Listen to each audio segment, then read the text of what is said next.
ঢালিউডের জনপ্রিয় অভিনেত্রী শবনম বুবলী দ্বিতীয়বার মা হয়েছেন। সামাজিক যোগাযোগ মাধ্যমে এমন গুঞ্জন ছড়িয়েছিল, অবশেষে সেই গুঞ্জনই সত্যি হলো। কন্যা সন্তানের মা হচ্ছেন এই অভিনেত্রী।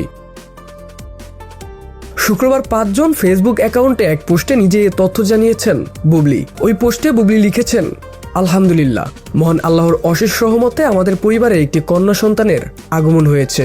এই আনন্দের মুহূর্তে যারা আমাদের জন্য দোয়া করেছেন এবং শুভকামনা জানিয়েছেন তাদের প্রতি আন্তরিক কৃতজ্ঞতা।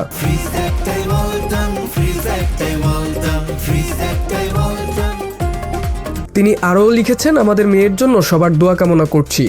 সম্প্রতি কোরিওগ্রাফার অ্যাডলফ খানের একটি ফেসবুক পোস্টকে কেন্দ্র করে আলোচনা সমালোচনা শুরু হয়। বুবলির সঙ্গে তোলা একটি ছবি প্রকাশ করে অ্যাডলফ খান লেখেন, মাতৃত্ব সুন্দর, কন্যা সন্তান আল্লাহর বড় নেয়ামত, বিশেষ উপহার।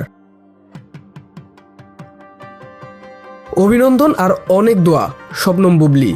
অবশেষে অ্যাডলফ খানের দেওয়া তথ্যটি সত্য হলো।